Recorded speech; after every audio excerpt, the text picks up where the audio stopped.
Altcoins tear off for their chance at price appreciation as Bitcoin dominance teases at a confirmed daily sell signal for the first time in quite a while. Is it finally time for us to move into altcoins? Let's look at what bags we're holding. Meanwhile, Ethereum's hash rate continues to drop. TD Ameritrade quietly launches Bitcoin futures trading like a thief in the night. And I believe we might be moving into the most prosperous and lucrative investment decade of our lifetimes. Let's break it all down with today's exciting episode of Breaking Bitcoin.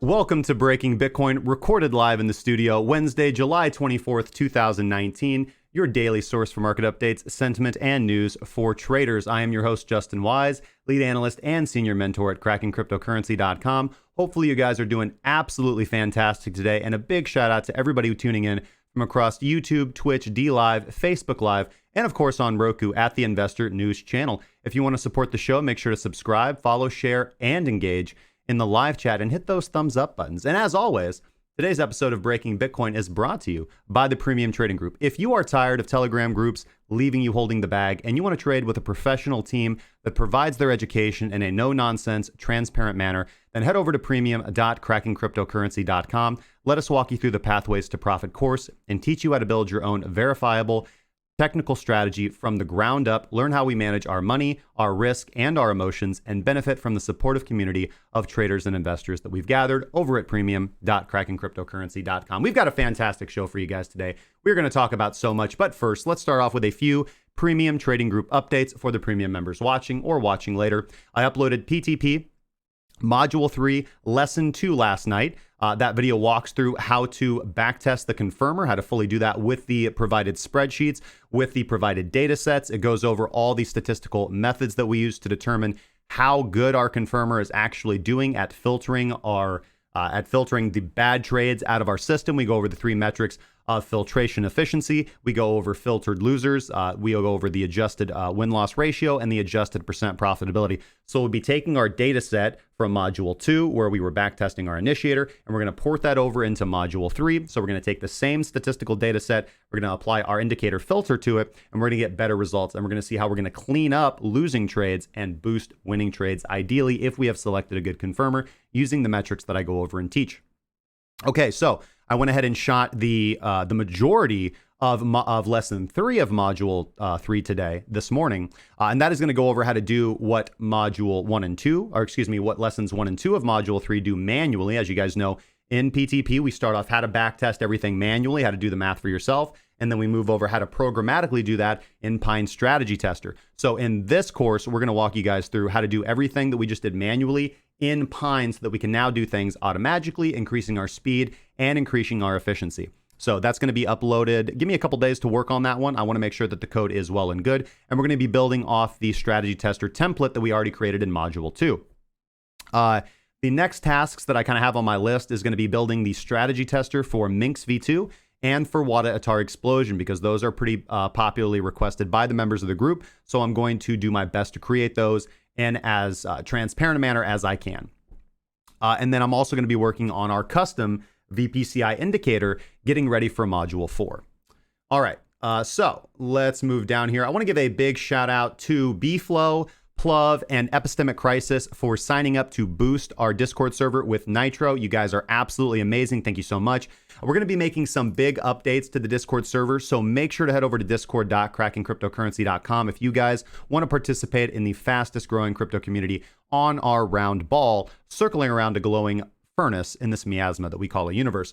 Always a good place to go home. And if you guys would like to boost our Discord server and you have Discord Nitro, then you can do that. We highly appreciate it. Thank you for making the community better for everybody. And we got a special role for you if you want to do so. We need 3 more boosters to reach the next level of unlocking this awesomeness for everybody. And I want to thank yesterday's crypto comment giveaway winner, which was Malicious Upload, my good man. I tipped you some crypto in the Discord, and we're going to start off today's show, as we always do, by tipping some crypto. So let me go grab the URL from yesterday's video. Let me know how you guys are doing in the chat.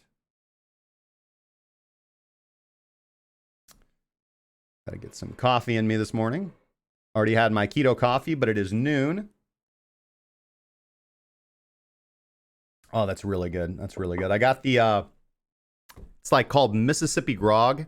It's, I mean, I don't know. I'm not a soup. I am a kind of a coffee aficionado, but this is one of the most delicious coffees I've tasted in a long time. I can't remember the brand, but it's a nice green bag out there, and it's pretty lovely. All right, so yesterday's video was called The New Bull Market Catalyst, Komodo Staking, China, and Altcoin Investors. Make sure you guys go watch that video if you did not get an opportunity to. All right, we're going to just back this all the way on up. And we're going to switch over into the live stream. Again, Malicious Upload, thank you so much for the wonderful comments yesterday. We're going to click choose a video. We're going to import the URL. We're going to load those comments up. We've got 16 people that might win. Best of luck to all of you, and randomly pick a winner. And it is Bob the Builder, man. Hey, by the way, shout out to you, my good friend Paul. He is one of the newest Discord moderators that we added last night. We have noticed your passion, your continued dedication to trading, to risk management, to technical strategy, and we appreciate that, and we reward the good efforts that we see. So he is now a Discord moderator. I feel he is well qualified for the job. Make sure to give him a big shout out in the Discord, guys, at Paul Bob the Builder. And what are a ninja's favorite type of shoes? Sneakers. That's a good joke, man. Thank you so much. Get a hold of me in the Discord, man. You know who I am, and I will tip you some crypto, my good friend. And if you guys would like to receive some crypto, because we give away crypto every single day on this channel, then just leave a comment in the section down below on YouTube when the video is done. All right, let's get right into the live stream. We've got some interesting things to talk about, guys. This is Bitcoin dominance. This is not exactly what we want, but we're going to come back to this here in just a second. We're going to start off with Bitcoin analysis and trading strategy. So let's get into XBT-USD. Great. Okay. So ended up taking the short signal yesterday, as I talked about. Actually, before yesterday's stream, it was yesterday morning upon the close of the 12-hour candle. Let's go over to the 12-hour candle right here, as we can see. And we can see right here, this is actually 0000. Let's see, make sure we're on UTC time. Yep, correct. So this is the current candle that's going to close. Again, the candle is showing when the candle closes at, when it opens at, not when it closes at. So here is today's 12-hour candle. This one opened up at 7 o'clock this morning, my time, obviously noon UTC time. Here's the previous candle. But again, if we go back, we can see right here, we can see the 12-hour setup that we took for the short trade right here on BTC. We actually ended up taking this on ByBit, taking the short trade on ByBit because we are hedged up fully over there on the Z19 contract. That's how we're doing things currently. At least that's how I'm spread across my exchanges. And this is the beauty of leverage, because it allows me to keep the majority of my Bitcoin in cold storage where it is safe, and then allows me to use margin responsibly on exchanges to take the proper position sizes and profit, not only to hedge my account, to be sitting in a cash position, but also to take the full risk trade to the downside. Let me get all the chats and everything pulled open here. And I want to thank Mad Marcola and Sundar. Thank you guys so much for joining the community over around these parts. Elijah Finch, Candy, Tony C, Stark, Ferguson, Juan Carlos, Unimimi. Good to see. I know I just mispronounced that. It's Unemone or something like that, right? I remember you. What's going on, my friend? All right, but anyways, sitting in the short position, quite happy about that. It's been quite a profitable short position. I got some DMs about an hour ago or so, about an hour ago, give or take. And I was kind of getting ready for the show and doing some research. I was actually running a few strategy tests on Wadatar Explosion, because I'm going to make a few modifications to Wadatar Explosion, improving, I think, upon Wada's original vision for Wadatar Explosion, and looking at the different ways that it was ported. I've been going through all the MetaTrader forums, looking at the original conversation, actually going back to the original Arabic forums where Wadatar originally posted his indicator, translating the Arabic and figuring out, where was this gentleman's mind when he was developing this indicator? What was he thinking? What were his goals? And then looking at how it was actually written and into multiple versions in MetaTrader. And looking at how that was written into expert advisors in MetaTrader, and then looking at how Lazy Bear, who I want to give full credit to, originally ported it over from MetaTrader to TradingView, and just looking at how there's some extraneous things in there. There's some things that I don't feel are fully necessary, and there's some things that are calculated correctly. Again, full credit to Lazy Bear, but that just I think could be done differently. So I'm doing a lot of testing on Wadatar Explosion. Potentially I will leave the Wadatar Explosion version that I've made public. I'll leave that public. But I think that if I end up publishing a V2 and end up making its efficiency much better, that will most likely be a group member indicator only. And we'll go through how to utilize that as an initiator, and we'll go through how to use that as a confirmer, obviously, in the course. But Johnny Valentine, good to see you, my good man. Next time, Dr. Evil will demand 100 billion Bitcoin. Yes, he probably will. That's probably better if I do it like this, like 100 billion Bitcoin, right? Something like that. Yeah. Whereas, if it was probably happening during like, the revolution, which is coming when we overthrow the banks, it's going to be a little bit more like, we demand 100 billion Bitcoin. Come down off your high horses, you bastards, and give us our money back. That's probably something like how it would sound. So anyways, yeah, I got a few messages about a couple hours earlier, saying like, Justin, price seems to be pumping. Are you exiting your short? No, of course not. I don't really care what price is doing on the LTFs. Are there trades there? Absolutely. Things were very nice. I'm more interested in altcoins right now. I moved into altcoins this morning. I think that altcoins are showing good signs for potential growth. We'll see if that crashes back down upon our heads. Obviously, I was already long several altcoins on the MEX pairs. As of the day before yesterday and yesterday, took a larger position out on something that is pumping right now, and we'll go look at those charts here in just a little bit. But let's get back to Bitcoin analysis and trading strategy. So anyways, holding my short position open, I feel no danger about, price popping back up. Again, if we get a signal to exit, then we'll exit the trade. But we're in a good profit right now. Can that be taken away from us very quickly? Of course it can. But again, it's the statistical results over time that matters. You never really care too much about the results of any one individual trade, because it is your trades over time that wash out and make your strategy winning or losing depending upon your statistics over time. You can't control the market. You can't control the way that the market's going to move. And anybody who thinks that they can, on average, successfully predict price by using subjective analysis, the market tends to wash 90 to 99% of those people out of the woods. So anyways, I got my notebook here ready to go. And there went my pen. So I just want to point out a few things. We'll start on the daily chart and we'll work our way down here. So on the daily time frame here, looking at Bitcoin, let's go see here. We did get, of course, our original short signal back here on the 13th of July, closing below the daily baseline, Wadatar explosion, printing a red column, and Minx confirming, obviously Minx giving us the initiation for the short signal. Wadatar did not give us its own signal until the very next day on July 14th, because as you can see on that day, we actually have a rising explosion level, which is a prerequisite for utilizing Wadatar as an initiator on its own. Wadatar needs to be printing a column above the explosion level, and the explosion level needs to be rising to be able to take a trade. Those are the qualifications for Wadatar explosion to be using that as your initiator. So again, there are always going to be times sometimes when Wada calls it earlier or when Minx calls it earlier. But the reason that I use Minx is because I've found on average that Minx has a higher probability of calling it earlier and being more right. Now, again, Minx is more sensitive. Minx does generate more false signals objectively than Wadatar explosion. But again, that's why we use filters to filter out bad signals and make sure that as trend following traders, we have good confirmation that there is going to be umph. This is the technical term, behind a movement before we go ahead and swing into the position. And again, I feel that there was yesterday. So again, closing below the secondary baseline yesterday, just as we did over here for a brief V-bottom back up to retest resistance, which was support previously and is now established resistance. As we can see, we have the tertiary baseline acting as support. Pretty much all the way back to the 27th of June, 2019, as we put in this topping pattern of distribution. We have now made 3 consecutive lower highs. We have made 3 consecutive lower lows. And again, everybody is calling for this to be, I mean, it's crazy to me how so many people, as soon as they see something that confirms their bias or gets their like emotions, their fear and greed like emotions pumping on the lower time frames, they completely forget that there is a daily time frame. So let me point out something that I think of when I look at this.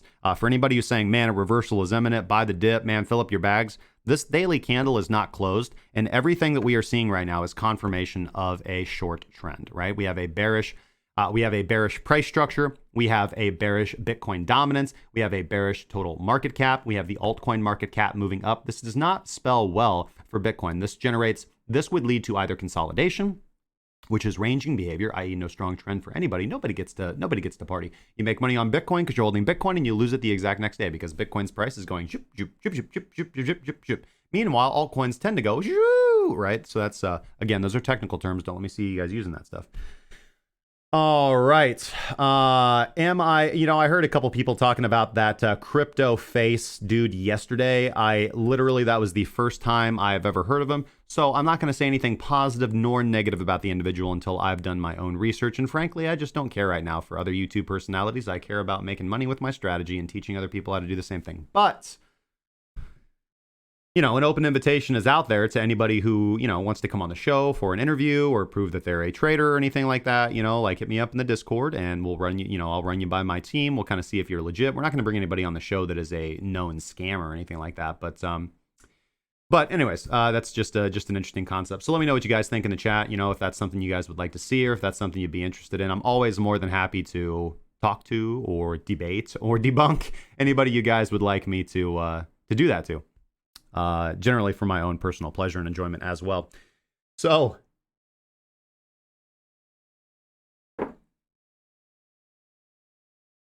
I swear Wadatar sounds like the Minotaur's cousin. Maybe I should rename that if I make like a Wada Atar version 2. I'll just name it the Minotaur Indicator. It was at this... I don't think I have a good... good voice effect for this one. It'd probably sound weird, but it was at this moment, or no, I think you got to do like a kind of a southern accent when you do this. It was at this moment that the trader realized when you grab that bull by the horns, sometimes that bull takes you for a ride. You know what I'm saying? Any ideas on how people can stop Facebook's cryptocurrency so Bitcoin doesn't crash? I don't know. Rep Bitcoin harder. I don't think that there's anything. I think that Libra is going to be successful. I really think that it is. I don't know. Well, I don't know if Libra will be successful, but I think corporate coins will be successful. I think that's what we will see. I think that's going to be the next paradigm shift. I think that we're going to see corporate coins become very, very popular. I think that we're going to see corporate coins. We're going to see corporations battle it out with central banks over control of the monetary system, over control of the banking policies, over control of the banking sector. And I think that we're going to see cryptocurrencies, decentralized cryptocurrencies, and when I say that, I mean Bitcoin, emerge victorious at the end because people are going to love corporate coins for their convenience and for the freedom, quote unquote, that they're going to offer. And they are going to be like that for maybe a decade, maybe even longer. They're going to be fantastic, the best thing since toasted bread. And then people are going to realize that these companies have become too powerful and are doing the same thing that governments are going to do, are doing already with money. They're going to censor dissidents. They're going to censor free speech. They're going to control the monetary supply. They're going to become corrupt because, if Libra and other corporate coins are successful, then that means they're going to amass a lot of power and control. And whenever you amass a lot of power and control, it generally starts off really well for the citizenry, especially if they've got good, wise, noble leaders, which we often do when we start out. You go back to the beginning of Rome, you go back to the beginning of the American Revolution, you go back to the beginning of the British Empire, you go back to pretty much like any time in history when you have what would become a world economic power starting out. Generally, life's pretty good for the citizens, right? They have wise leadership because they're meritocratic based. But then over time, inevitably, a system becomes ossified and corruption creeps in, and you don't have super intelligent or moral or ethical individuals running the system anymore. It all becomes a game of politics. And then when that happens, greed starts to run everything, and the system just corrupts from the inside, and then it tends toward entropy, and then things fall apart. We have revolution, we have wars, we have things like that. This is just the natural cycle of history, right?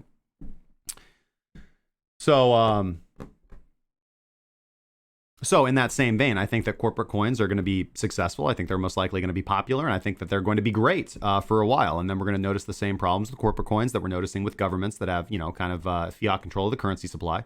And then I think that people are finally going to when they're going to be, that's going to push us from fiat money, from money to real money or digital money. And so people are already going to be comfortable having all their wealth digital, and then they're going to move fully into Bitcoin because they're going to see why we need Bitcoin so much, because now they're going to have that firsthand, slightly Orwellian experience of having to battle out. Now, whether the battle's going to be like Terminator-esque or like, World War-esque, doesn't matter. I don't know. I know that humanity is on the path that it's on because I do believe that life has a purpose. And things are going to happen exactly as they need to. And all we need to focus on as individuals and investors is how can we make ourselves better? How can we profit our families and profit ourselves from this? And how can we also do that in a way that is not evil, that is moralistic, that is ethical? How can we do that in a way that helps the rest of the world out while still doing well for ourselves? If everybody just focuses on that, again, that's not going to be a cure-all. There's no universe that exists where there's no war, poverty, disease, death, famine, plague. There's none of that. That doesn't exist. That's a fantasy world. But what we can do is try to make the world a better place in our individual actions. And that's what I try to do every single day. I can't fix the world, but just like Michael Jackson said, regardless how you feel about the man, take a look in the mirror and change yourself first.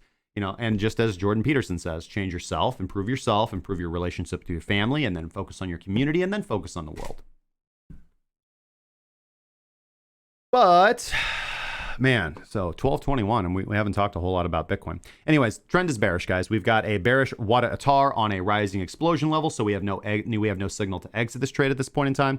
We have Minx firmly below the zero line. We're not even beyond the oversold level, as you can see. When Minx does pierce the oversold level, as we can see right here, we cross under the oversold level on the 16th of July, which is this candle right here. We cross below the oversold level. And then the signal would not have been that great. The traditional indication is obviously Minx crossing above. But again, looking at that V bottom as a potential good signal for the turnaround. But again, Minx can be used as a reversal indicator. Time transformation, I feel, works better as a reversal indicator because it was designed to be a reversal indicator in the first place. And reference multiple time frames to scalp on lower time frames, and reference meso time frames as your dominant trend indication.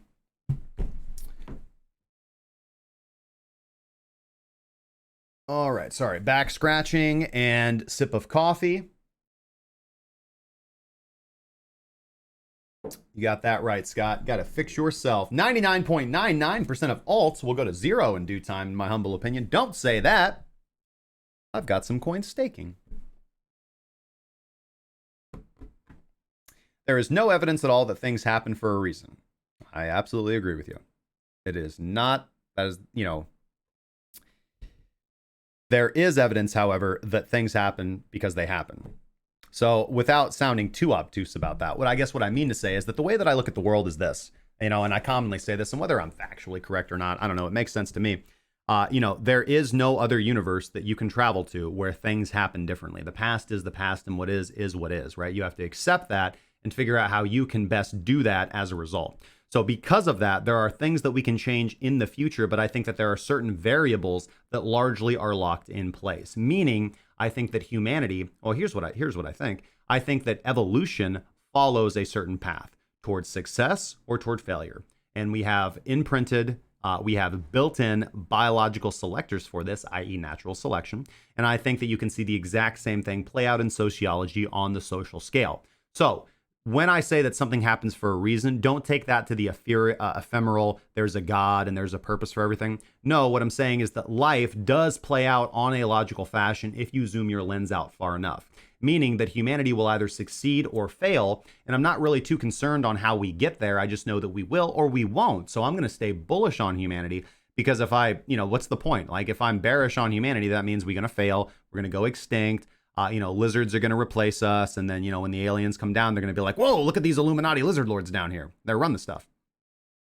So I remain bullish on humanity. And I think that we are going to be able to pull ourselves out of the muck, the mud, the mire, and despair.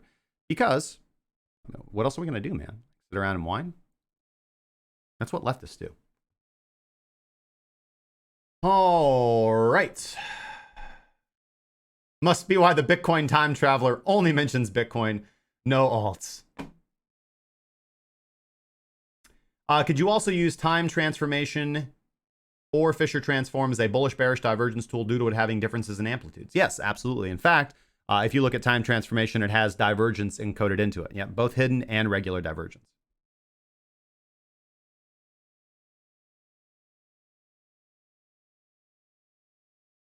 Hey. Did you know the channel is called Cracking Crypto, but the show title is Breaking Bitcoin? Marketing idea of yours. If so, pretty smart. Well, make sure to thank Scott for all his fantastic ideas. He is the magic behind what goes here, what goes on here. A lot of the times.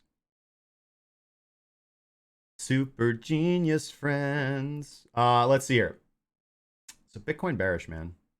In the short, pretty happy about it. Let's go down through lower time frames and look for, let's look at that previous 12-hour close. Obviously, we took this one. We took the 7 a.m. Candle on the 22nd. So that was actually like forerunning things a little bit. And again, that rising explosion level on the previous 12-hour candle close. So that would have been last night's daily candle close, gave you the good initiation for the signal. Yeah, man, this doesn't look good. 12-hour baseline cross under. We're hinging on that daily baseline cross under. Go look at what Ethereum did when we got that baseline cross under. Going down to the 4-hour time frame. Again, this is what everybody got excited about. There was about 12 hours of a little bit of bullish peak right here, 4812, and then right back where we started, man. Right back where we started. This was not a breakout. Look exactly what price did. Pulled back up to resistance. We've had a moving average cross under. The trend is bearish. That means you look for shorts. You look for reentry positions into your shorts. You should have your capital hedged. You should have been sitting in cash for quite a while, as we've been talking about for quite a long time, and you look for opportunities to re-enter into full risk short trades.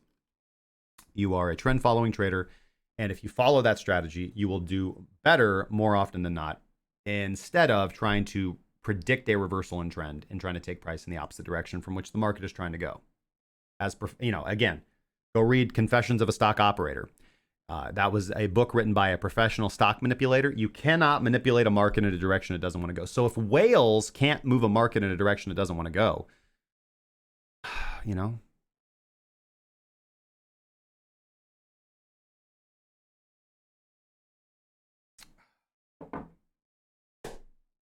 Speaking of lizards replacing us,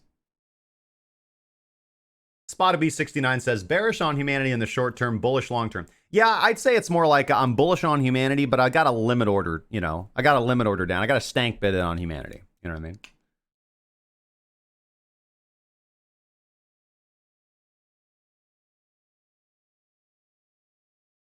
mean? Better than blue pill. All right, anyways. All right, 1227, let's go over to Ethereum.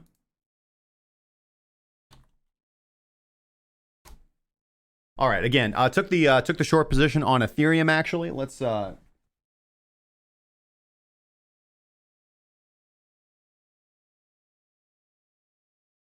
cool.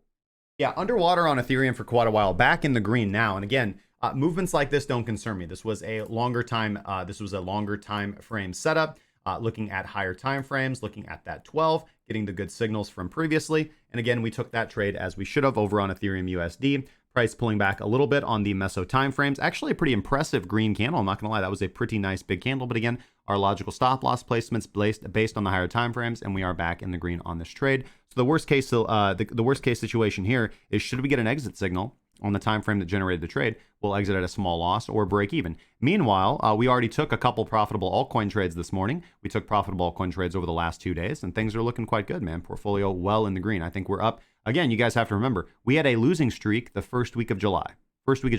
So I want to, I'll point that you guys can go see this at currentresults.krakencryptocurrency.com. And something that's so important to point out is that when we talk about the live trades tracking sheet, right? And all the members of the group know this because they calculate their own P&L, their own ROI based off of their tracking journal. So when we publish results, we are literally just recording the distance from the entry to the take profit or the average sell price or to the stop loss, right? So if you look at our live trades tracker, right, it's going to say week 1, negative 92%, give or take, right? Now, does that mean we lost 92% of our capital? Absolutely not. In fact, I lost less than 10% of my capital, significantly less than 10% of my capital the first week, because it's not accounting for position sizing. Every individual trader needs to take those ROI numbers on the individual trade and run that through their analysis of how much they actually positioned into the trade relative to their entire capital balance to get their own P&L numbers, to get their own average ROI basing our margin in USD. And we walked all the traders through how to do this with the Advanced Trading Journal. So, but the trading journal is positive. It was actually week 2, as you can see. Week 2 only posited up. I can't remember the exact percentage right off the top of my head, but week 2 actually put me back in the green, as I talked about on stream. And then week 3 and now week 4 are just pushing me up further and further and further. So keep in mind that when you're talking about the results of a trade, and people are going to say this, right? There was a time when I thought that a wide stop loss on an altcoin was silly, right? I used to make fun of people who had like really wide stop losses on altcoins. And now I use really wide stop losses on altcoins. Do you know why? Because volatility. You need to have your stop loss logically placed outside of the range of daily volatility. And if you do that, the odds of you hitting your take profit 1 as opposed to hitting your stop loss, as some fantastically smart people in my Discord have figured out, is actually 63%. You change a trade from 50-50 to 63%. So shout out to you guys for crunching those numbers. You guys are geniuses. So it's almost as if the way that I trade, like, somehow automatically has logic built into it. It's fantastic. It's weird. It's almost like I do this for a living. You can't short on Coinbase Pro, can you? No.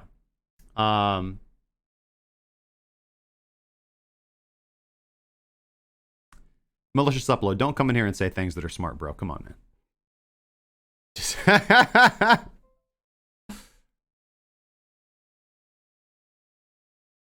Spiders. I like spiders, man. I always take spiders outside. Would I not say that the markets he was referring to were potentially not one where a single entity could control so much of the total supply, early Bitcoin accumulators? Yes, I mean, that would be an accurate indication. But again, one thing that I would say is that potentially you're right, most likely you're right. But one little caveat that I'd like to mention is that if you create a market situation where an individual can push price in the direction that he wants to by having the edge of market share, then you create an incentive for competitors to step in and take that market share away from you, i.e., then you create competition in the marketplace, i.e., one manipulator cannot push price in a direction that it does not want to go.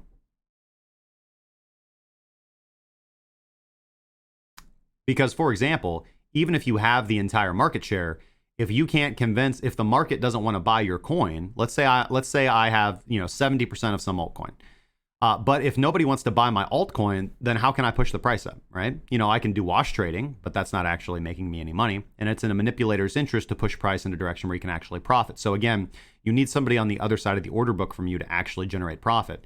So if I just have all the market share of a coin, but the market doesn't want to buy my coin, if the market doesn't want to buy the coin which I am the majority shareholder in, then I'm not benefiting. The market has to want to be bullish. Investors have to want to buy an asset so that somebody can sell that asset to them. Market investors want to have to sell an asset so that somebody can buy that asset at what they think is an attractive price for investment or trading.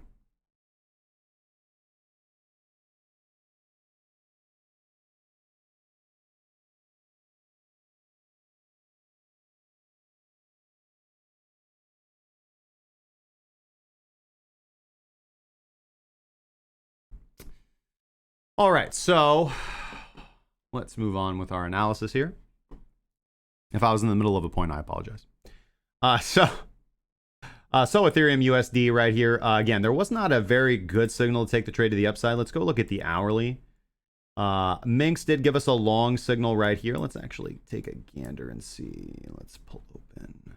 Where's the baseline at? 207.64. And we closed at 207.70. So here's your long signal here, but WADA does not confirm, and you don't get confirmation until here. So yeah, if you would have just taken a raw Minx trade, then you would have caught this movement to the upside, about a 3-hour trade. About a 4% trade.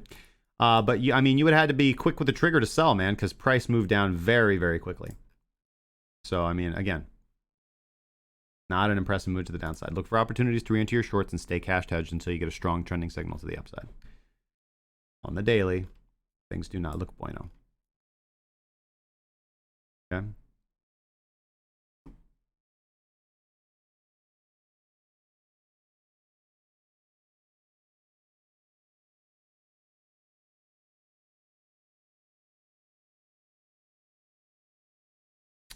What coins do I recommend for staking? I'm not gonna lie, so I don't want to give like direct investment advice, but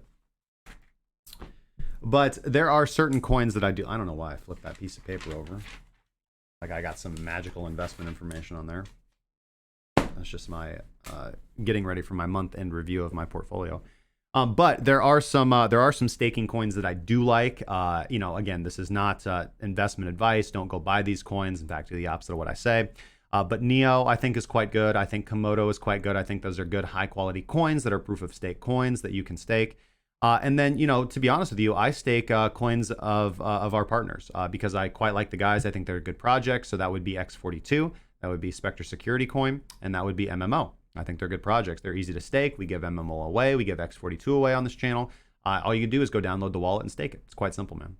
And in fact, X42 generates great returns. So does MMO. Easy to stake, easy to do. I'm channeling Bob Mueller's testimony.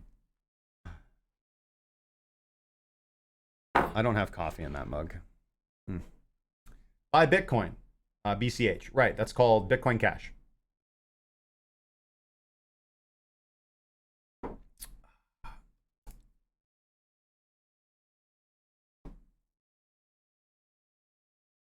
Hey, Midwest Attempts commented on yesterday's video and said, I got a feeling we were in some for alt action this week, my friend. Well, you were right, bro. Okay. What's the ideal percentage stop loss above or below a long or short buy? Yeah, so it's going to depend on what ATR is. ATR percentage is going to be whatever ATR. So it's close divided by ATR or ATR divided by close, but one of those two times 100. So there's an indicator, it's built in, it's called ATR percentage, and you can actually look up what the ATR percentage is if you want the numbers in a percentage wise. But again, those are going to vary based on volatility, man. So I mean, to me, I think the ideal stop loss placement is between 1.5 and 3 multiple of ATR, and that's going to depend on your risk tolerance and the length of the trade and what time frame you're trading on.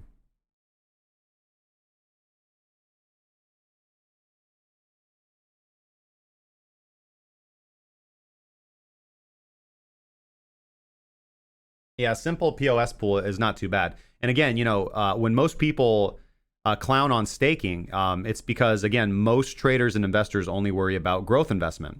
So there is a different form of investment, and that is passive income. So if you feel that Komodo, and if you feel that things like Komodo or Neo or whatever proof of stake coin you think, if you think that it is long-term valuable, again, there's over $1 billion paid out every year in staking rewards. So I don't know what to tell you guys. There's $1 billion paid out every year in staking rewards. So that's money that you are leaving on the table by clowning on an investment opportunity. Again, I'm not telling you that proof of stake coins are going to exist. I'm not going to tell you that their value is going to go up, but I am going to tell you that if you hold proof of stake coins and you stake proof of stake coins, you get passive income, right? So if you look at it as a long-term investment and you're looking for an alternative form of dividend investing as opposed to like dividend stock investing, again, I don't think that proof of stake coins are a bad idea.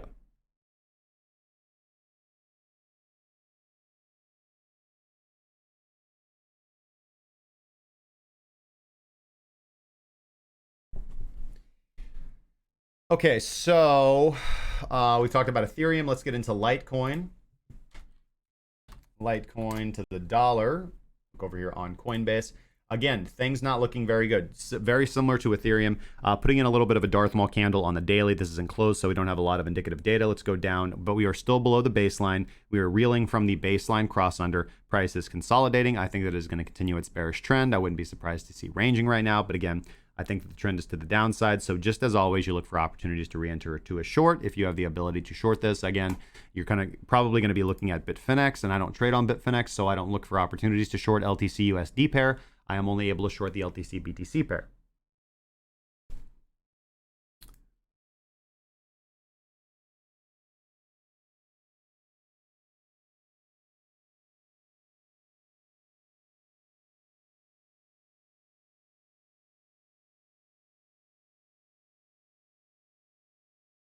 But if we go back and look at the last signals, I mean, the 12 hour is basically keeping us out of trades right now. Again, did not, this was a quick symbol. Even on the 12-hour time frame, we wouldn't have caught this long. Price consolidating, keeping us out of the trade. As we can see, we get the long signal here on the very top candle. Again, and we pretty much get, if one would have taken that trade, again, you're trading against the dominant trend on the daily, you pretty much get rejected immediately on the very next candle. Now, if you would have held on to this trade, because we don't close below the 12-hour baseline, if you would have held on to this trade, you would have been able to potentially make a profit. I doubt if you would hit TP1 on this. Let's take a gander. Yeah, you wouldn't have hit TP1 on this. If you would have waited for the pullback, you would have hit TP1. All right. We were below the qualifying line, but again, if you would have taken the reversal baseline bounce, that was a potentially profitable trade. But again, those are the dangers of trading against the dominant time frame. You either need to tighten up your targets and your stop loss, or you need to look at playing reversal baseline bounces if you're looking for those types of setups generally. And again, Wadatar keeping us out of anything on the 12-hour, so not active in this position right now. Not anything on Litecoin.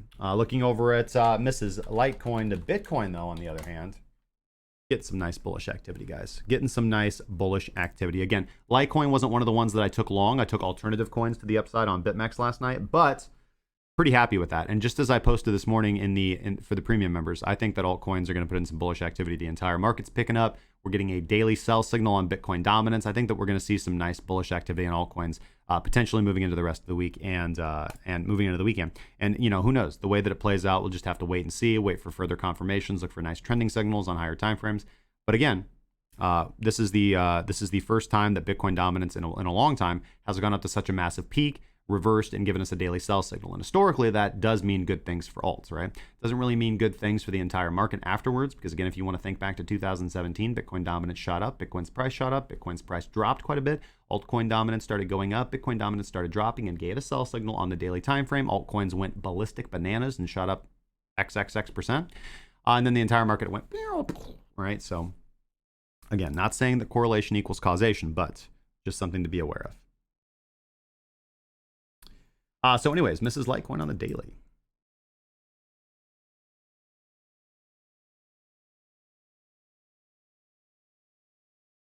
Minotaur, got my vote. Yeah, I feel you, man. Can you talk about how the EOS competition will affect the price of EOS? I don't know if it necessarily will. It's going to depend on all the volume that the traders can bring over there, but hopefully good if we're long, and hopefully bad if we're short. Again, it's going to be off, trading volume and total P&L. I don't know why the chart, how long has it been like that, where I've had this like blank scale on the right? That's annoying. Anyways, daily long signal on Wadatar Explosion and on Minx, right? So Wadatar is not confirming. We don't have a rising explosion level yet. I don't want to get faked out by this 21 exponential moving average by the tertiary, but we are getting the long signal from Litecoin. Let's see if we can get some follow through on the daily time frame here. On the 12, we're getting the 12-hour signal right now on Wadatar and on Minx, so I feel more confident about that one. And if we go down to the 4-hour time frame, we did get the... Actually, no, we wouldn't have been able to take this on the 4-hour time frame. Just big shoot back up and about a 50% retracement. Let's see. Hourly would have caught this nice, though. So here's the initial long signal that we get back here, and Wadatar confirms. So on the hourly time frame, we would have caught this beautiful, gorgeous, massive movement of a trade. Shout out to you guys.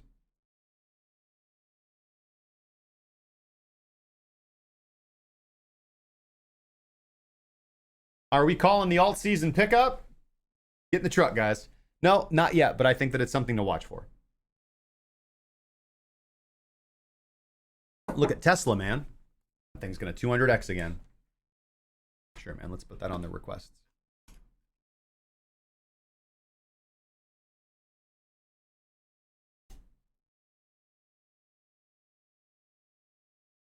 All right, what time we got? 12:43. All right, we're gonna look at some Bitcoin fundamentals real quick and point out some things that I think will strengthen my argument. So here is total crypto market cap right here. Yeah, here's total crypto market cap right here. Let's go to the daily. Total crypto market cap giving us a daily sell signal. A lot of this is accounting for BTC's price. Again, if you want to look at a composite of BTC's price, look at total crypto market cap. If we look at total crypto market cap here, and then look at altcoin cap right here. This is excluding Bitcoin's price. It looks a lot healthier. Again, still bearish overall, but if we look at Wadatar Explosion now has us out of the short as compared to the Bitcoin, the total market cap, which is excluding the weight of Bitcoin as well, with Bitcoin dominance so high. Bitcoin's dominance is accounting for 65-70% of this.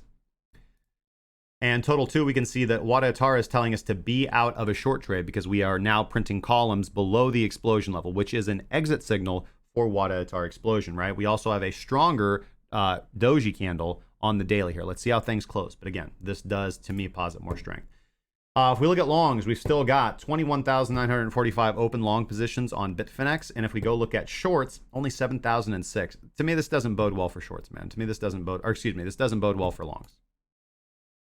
BLX index is not what we want. We want to look at Bitcoin dominance. Let's go look at Bitcoin dominance. And again, we got the daily sell signal on Bitcoin dominance yesterday. Let's go back over to the 24 time frame because I prefer this. So daily sell, so that was the daily time frame. So daily sell signal on Bitcoin dominance today, 24-hour time frame. So we have Minx closing below the 0 line. We have price closing below the baseline, and we have Wadatar printing a red column above the explosion level. So it's not a good thing for Bitcoin dominance, but historically a good thing for altcoins in the short term, in the interim, and then generally bad for the market. But again, we did reach this peak of almost 70%, 69.83, I believe. What was the high of this? The high of this was 69.76%, reached Bitcoin dominance. Now, back in 2018, we did reach a higher number. We reached almost an 80% Bitcoin dominance, and then we had a big drastic sell. Go look at what altcoins did during that same period. This was April of 2018. This was pretty much the beginning of April, throughout April 2018. EST Network says, Justin, I hope you are doing well. Beautiful day to be alive. Keep doing your thing, man. God bless. You too, brother. Hopefully you're doing awesome. Caribbean Crypto Show, good to see you, man.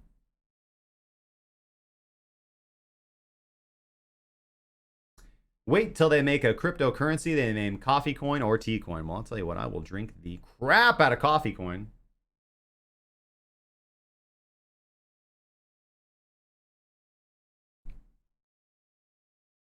You got that right, Andrew Munns. Dirty Wyan, thank you so much for joining the community over there on Twitch, my good friend. I got some coffee grounds on that one, but that's what happens when you French press your coffee. Okay. Let's get over into, this is pretty much all I wanted to look at. Up 200 pips and going strong. Awesome, man. Good to hear. Here's the others dominance. We can see that the others dominance, while Bitcoin dominance is giving us a short signal, the dominance of others is giving us a long signal. And if we look at Tether dominance is rising as well. All right, let's get over to one last thing. Let's go look at BNB USDT. BNB USDT, again, remember, today's the 24th, so that stake or that snapshot for the Wink token sale is going to be starting today. So again, not recommending a strategy, but again, one strategy that has worked well in the past is to look to buy BNB about an hour leading up to the snapshot, or to buy it when you think price is cheap, and then sell it directly before the daily candle close, because individuals are going to be buying BNB just to qualify for the snapshot and then moving out of BNB potentially into a more stable currency. They just want the opportunity to participate in the IEO and make their return on it.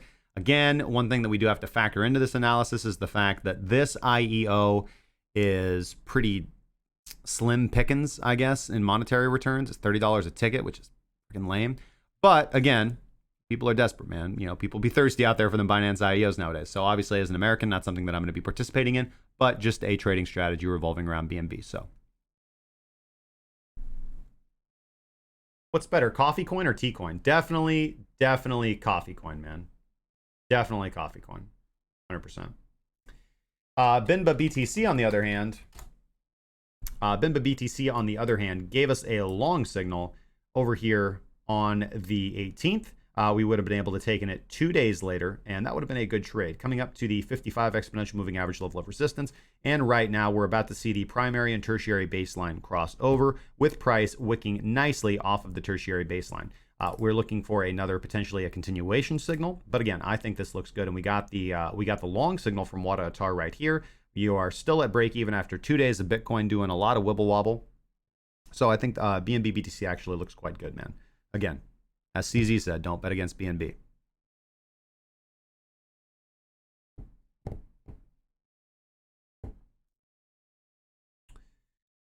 All right, with 10 minutes left, let's get into Forex. And when we come back, we're going to break down the news. We're going to break over sentiment. We got so much to talk about today, guys. All right, I want the lives logged in. Let's go look at the Aussie yen. Ooh, that's not a good trade for me. All right, took the Aussie yen live. We're going to be closing below the daily baseline and generating a short signal with confirmation, actually. So nice fuck you candle from the Aussie yen. Looks like I'll be closing that one most likely at a loss today at the candle close. Aussie dollar is throwing up a short signal with confirmation from Wada Atar and a rising explosion level, which is nice to see. So I'll circle that for later evaluation. Let's see here. The Canadian Swissy, I don't really see anything here to do. The Canadian yen is in profit, but again, kind of hovering around that secondary baseline. Don't have an exit signal yet, so I'll just continue to hold this one open. Let's see here. The Swissy yen and a little bit of drawdown. Don't have an exit signal yet. Actually, this is one we're going to have to look at RVGI. So let's pull up an RVGI. Pull up an RVGI and see what IST has to say about stuff. Thank you. Go away.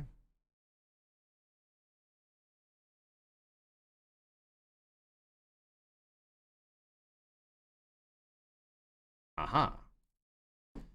Let's see here. RVGI is not giving the exit signal yet for a primary long, which was taken right here. So no reason to exit this trade yet. Go ahead and boop that baby back down. Yep, so we'll just hold on to that one.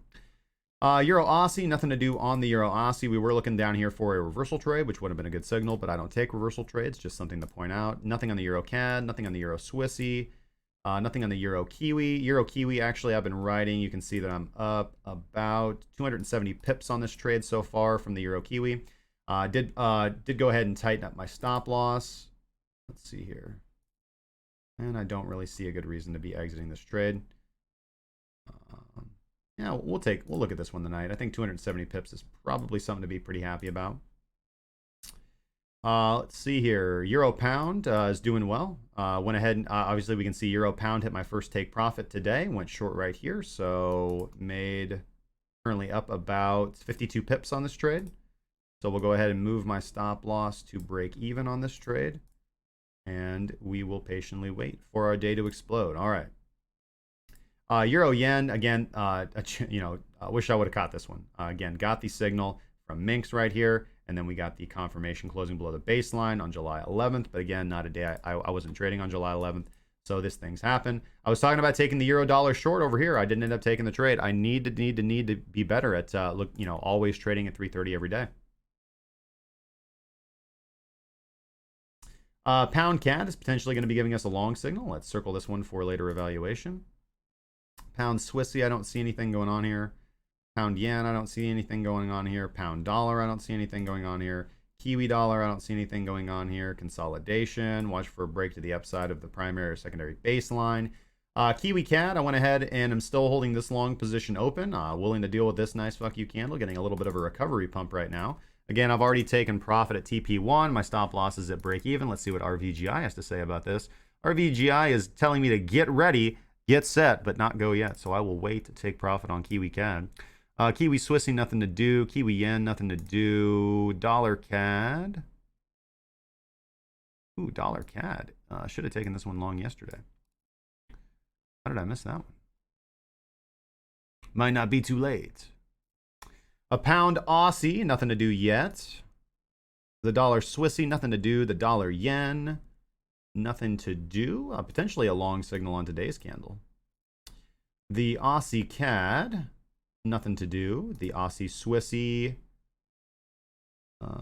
nothing to do yet. We might have confirmation today on the Aussie Swissy. This looks good, but we just got to make sure that we're above our qualifying line for taking that short. And the dollar yuan, still no movement. Watching this one like a hawk, guys. I really want this thing to break because we're going to have a lot of volatility when the dollar yuan breaks. Doesn't mean it's going to break anytime soon, but low volatility precedes high volatility. And this reminds me of Bitcoin right in November 2018. All right, so that is trading. Check my account balance today. Still, again, I think that I was up at 12%, but I think that Aussie Yen trade brought me back down to, or excuse me, I was up 12% on my account this month. I think that Aussie Yen trade pulled me back down to about 10% this month. We'll see what happens when I actually take some profit. We'll see how the rest of the market settles out. But I'm very pleased with my first month back into Forex trading. 10% on my account balance. Again, next month I'll be moving more significant capital into the account. I've been tweeting on Twitter my Forex trades and my position size. Been very upfront with it. And so we'll just continue to do that thing. Henry Weinecker, what's going on, my good man? $2 in the super chat. Own Riot, $2. Put J26 exposure. Let's see here.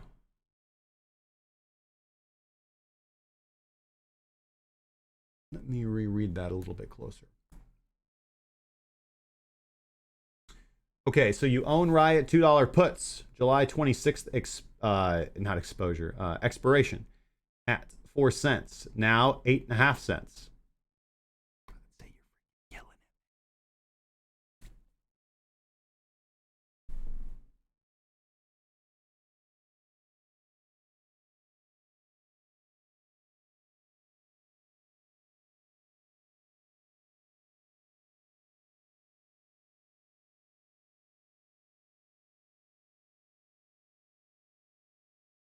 What are those little symbols at the bottom of the chart window? These?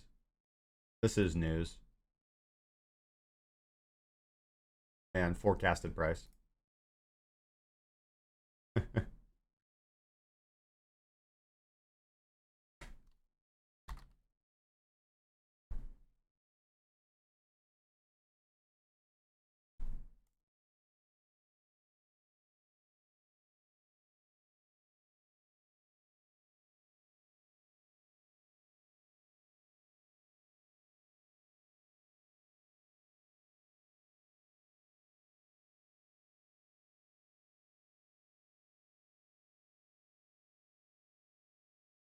Summer volatility drop-off is in effect on Forex. Yep, but well, I don't know about you, man. There's some great volatility, dude. Love it.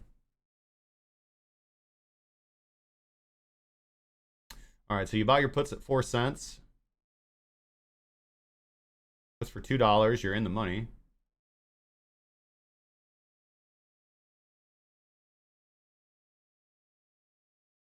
I mean, I like the I like the option to go ahead and offload those, man.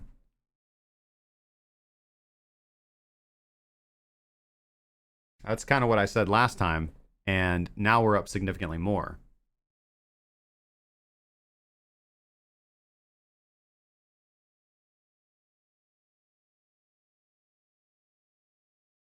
I hate those little news bubbles. Yeah, they are annoying, my good friend. And that's kind of a tricky one, man. Wadatar Explosion is telling you to be out of the short.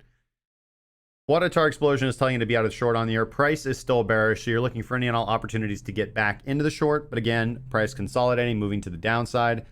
I'm not confident that the option is going to expire ITM, man. Especially with 2 days for Bitcoin to make a drop back down and spike up. You don't want to get caught on a wick.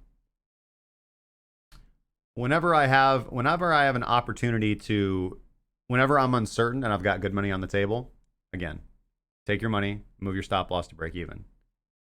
Apply that to the options contract. That's what I do, man. I don't know. I don't trade options.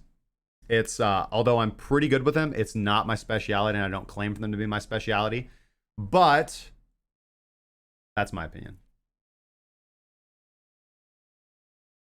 They already have a coffee coin. It died this year. Probably went to 0. And Henry, if you want to hit me up in the Discord, man, we can chat a little bit more about it. But thank you so much for the $2, my good friend, and your continued support. Hopefully, Vegas is treating you nicely, my brother. Roger Gresham, thanks so much for the subscription over there on YouTube. And we're going to go to break, guys. So, I'm going to find a good voice effect for break. Before we go to break, guys, as a professional trader, I am often asked what metrics I use to evaluate exchanges for whether or not I feel confident depositing my funds onto them and whether I like to trade on those exchanges. And I always say the same thing: security, ease of use, and customer service, with a big emphasis on customer service, right? Because generally, if the exchange is trustworthy for your funds in crypto, it's going to be about as good as you can get. Of course, we all know the security issues with depositing funds on exchanges, not your keys, not your funds. And that's why I like leveraged exchanges, so that I can actually deposit less Bitcoin than I need to take the correct position sizes using margin responsibly and keeping my Bitcoin safely in cold storage. No need to always constantly be moving your funds off and on the exchange like they tell you to do with Binance. Use margin. That way you reduce your capital risk significantly. The exchange that I choose to trade my futures on is ByBit. The reason that I did so is not only because of their security, their ease of use. They've got a great, easy service that also allows us to do advanced order features, the things that I want and need. They're going to be adding more stuff over time, but their customer service. Every single issue that anybody has ever brought to me about ByBit, I have directed them toward customer service, and ByBit's customer service has solved the problem. I've talked to ByBit's customer service. I've talked to their staff. I like their team.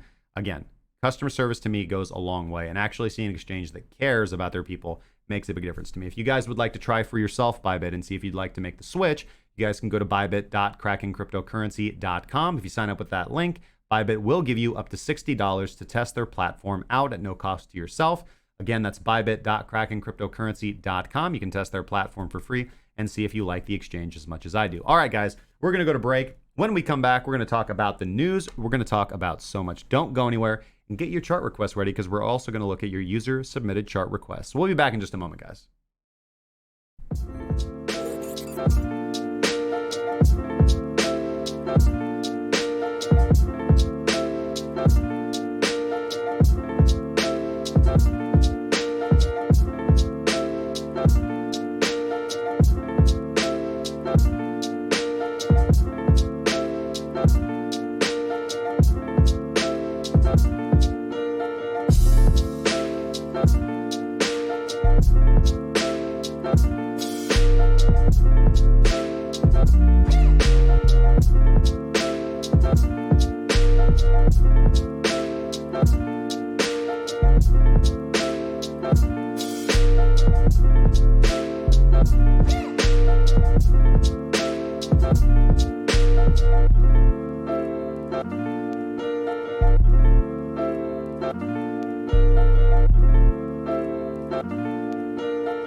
Welcome back to the show, guys. Thank you so much for holding in there for the break, and we've got a fantastic second hour for you. We're going to start off today with a little bit of this. The Feds to print baby print, says analysis. So I really like the title of this article, but we're going to talk about this because I think this is important. I think that we are potentially moving into the roaring 20s of the new era. I think that we're going to see an unprecedented lucrative period of investment over the next 5 to 10 years, potentially longer. Again, we're going to break this down because this might seem like it contrasts with the position that I've taken in previous times, but it doesn't, and I'll explain why. And I'll explain what this means for me as a trader and as an investor, and what I think it means for you. TLDR, if you think that the opportunity for investment or the opportunity to grow your wealth is bypassed, I think that you are going to be sitting on the sidelines along with the rest of a lot of sad pandas who are just too scared to get in the market because they've been thinking for years like, oh, it's going to crash, oh, it's going to crash, oh, it's going to crash. Here's what I'm here to tell you, man. So, following a decade of pumping money into the economy via quantitative easing, the Fed's policy of tightening up the printing of money is going to prove to be short-lived. The Federal Reserve, the European Central Bank, and the Bank of Japan will start swinging their net bond purchases above zero starting in September, according to an analysis from Bloomberg Economics. Now, we've had about 11 months of this new policy of tightening the belt, and it seems as if we're already moving back into pre-crisis mode prior to the 2008-2009 financial crisis. So watching the world economy slow and slump after nearly a year of focusing on tightening monetary policy, the central banks are convinced that more intervention, that is the printing of money, is required. Now, of course, the White House here in the United States will be delighted with this following the tweets of President Trump, which we'll point out right here. Following the tweets of President Trump calling for even lower interest rates and blaming the Fed for the slow economic growth that America has experienced. Interestingly enough, we have actually seen inflation fall over recent months and economic growth increase, but who's counting? It's not like we have to worry about real numbers and metrics and data and science anyways. So we have to understand that with interest rates low, it makes it very cheap to borrow money. It incentivizes companies and individuals to spend their money or invest in the market because money held in savings is essentially being burned by inflation. Remember, if interest rates are high, then money that you keep in savings is accruing more interest. The lower the interest rates are, your savings starts to get eaten up by the rising tide of inflation. So this is on top, by the way, this is on top of Boris Johnson being named prime minister. And I actually expect that our friends across the pond will follow right along with slashing interest rates and increasing the balance sheet of their central bank as well. On top of that, Boris Johnson wants to exclude the poorest Brits from the tax altogether, meaning the wealthy will have more money to invest, and so will those in lower economic strata as well. So what does this mean for investors in general? Well, it means that the economic chasm looming below us, this deep, big black pit of reconciliation where we're just going to have to deal with this over-leveraged debt, it is getting deeper and wider, of course. But, and this is something that is in such stark contrast to most other influencers or YouTubers, and again, this is going to be in stark contrast to what a lot of gold bugs and silver investors, which I am a gold and silver investor as well, and doomsayers and market crash predictors, this is in stark contrast to everything that they say. Because I think that we could realistically see an unprecedented period of growth and wealth for the next 5 to 10 years, if not longer. right? Go back to the roaring 20s. The roaring 20s is when they slashed interest and things kept booming and booming and booming and booming. And what came after that was a big hangover. But as with all significant market corrections, those who had strong hands and invested down into the market on the way down were the ones who made off like gangbusters in the end, as it always is with anything. Cryptocurrency, Bitcoin is no different. Those who bought any market top, if they would have dollar cost averaged the way down, they would have made money over the next 3 years. Actually, if they would have just bought the top and waited 3 years, they would have made money. Every single bubble that we've had in Bitcoin, and the same with the market over the last century, if not longer. Now, for you to sit on the sidelines during such an unprecedented period of potential growth and wealth for the next 5 to 10 years, if not longer, I mean, for there to be such money to be made from trading and investing, going into essentially, I think what we're going to see, which is most likely the roaring 20s if the central banks do this. I mean, ironically, a century after the actual roaring 20s, I think that's foolish. I think that if you sit on the sidelines and you're like, the market's going to crash, I'm going to keep my money here, I'm going to keep my money here, I'm going to keep my money safe. What is that? What does that even mean, safe? Like, your money could work for you.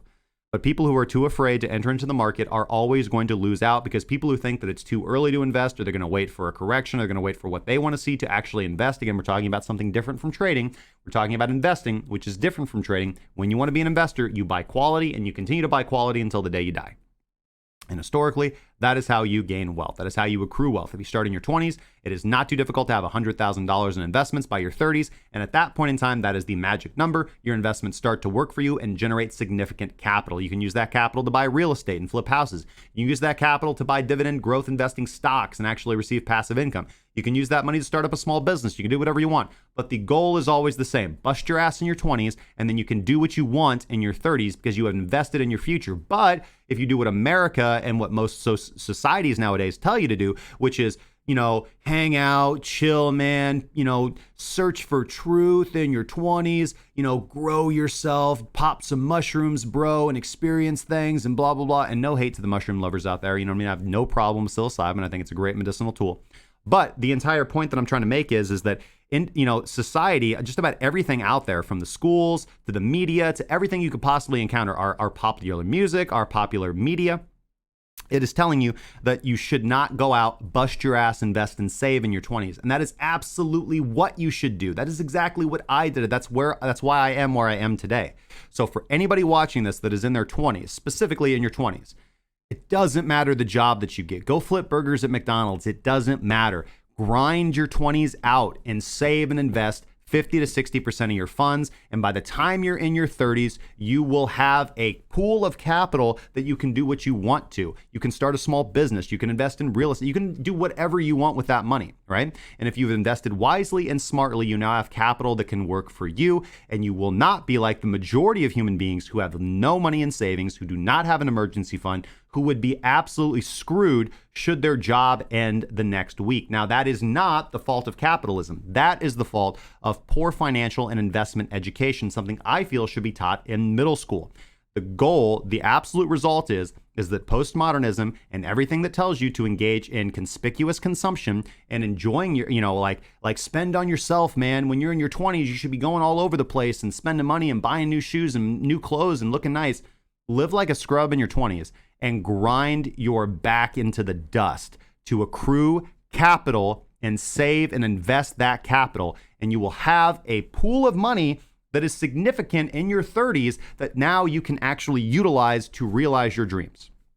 If you're in your 30s, you can do the exact same thing. If you're in your 40s, you can do the exact same thing. If you're in your 50s, you can do the exact same thing. Dedicate a period of time of grinding and setting aside money for investment and savings and become financially free. That is the only way to do it. You have to grind and you have to invest your money. Your money's not doing anything just sitting in a bank or sitting in one asset. It's not. Diversify, seek out passive income, seek out dividends, seek out yield, seek out growth, seek alpha. That is how you beat the market. That is how you become successful. And that is how you become financially independent and free. It takes work, it takes patience, but it comes if you put in the work and the patience. So put your money in the market, invest in crypto, buy stocks, buy real estate, put money in your IRA, literally do anything to start saving money today. Do that, please, for me, for yourself, for your family. That is the goal to wealth. That is it. It's that simple. You take the money when you get your paycheck, set 50% of it aside, and you invest it. That's it. And then give yourself an allowance on the rest of the money. And if that's not possible for you, again, make more money. I know that sounds like very, very flippant. I know it really does. But I know a lot of people have this obligation and that obligation and this and that and this. But again, your excuses can either stand in the way of success, or you can find out a way to critically think and problem solve and figure out how you can earn extra money. You know, do you take a long drive? Maybe you can get a job answering customer service. Do you often have a lot of down periods at work? Find out some hustle that you can do on your phone. You can answer surveys. You can do, you can write emails. You can do all kinds of things to earn passive income, to earn side income. Go check out Fiverr if you've got any skills. Fiverr. Go do some graphic design on the weekends. Go find some job at a laundromat you hate on the weekends. And earn that. That $100 to $200 you can earn working a weekend. That's going to be a significant part of your investment capital. All right. $45 a day in your 20s contributed to a Roth IRA is $1 million when you go to retire. Okay. Compounding interest, as Einstein said, is the eighth wonder of the world. So make a plan to grow your wealth over your lifetime that is accounting also for the eventual market correction, because I am prepared for the market to dip 50% or more. I am prepared for Bitcoin to correct and take another 90% dive. And so should you. Throughout all of history, those who buy when everyone else is panic selling, and when everybody else is panic selling, those who continue to buy and buy quality almost always end up winning in the long run. And that includes, again, like I said, buying at a local high. So if you bought Bitcoin at 19,000, don't sell. Hold on to that investment, continue to invest more, and play the long game. Patience is rewarded in this market, just as discipline and strategy is awarded in the marketplace.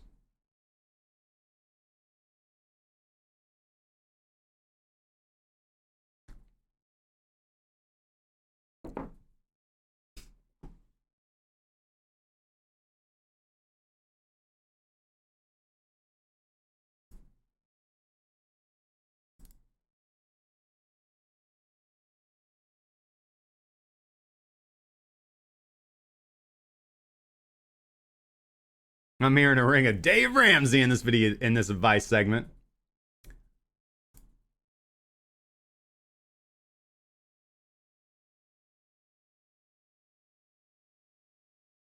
All right.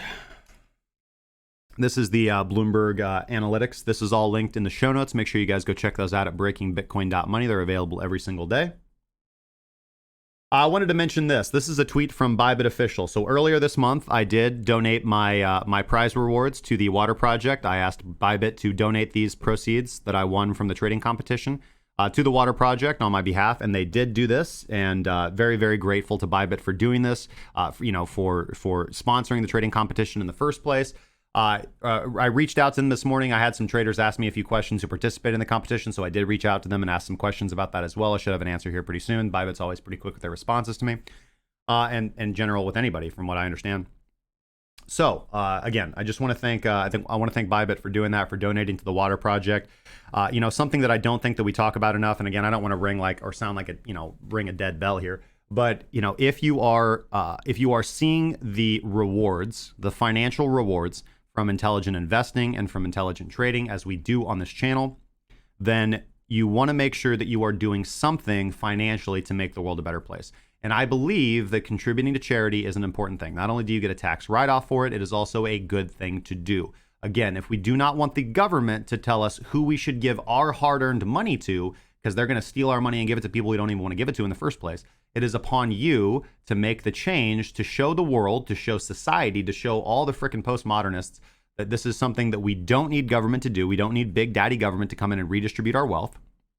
We can take care of those who are underprivileged, of those who are unfortunate. We can make the world a better place, but it is incumbent upon you to voluntarily give to charity. I think that's very important to do. So if you're not, doesn't matter. I don't really care how much money you have. Any person can give $20 a year to charity.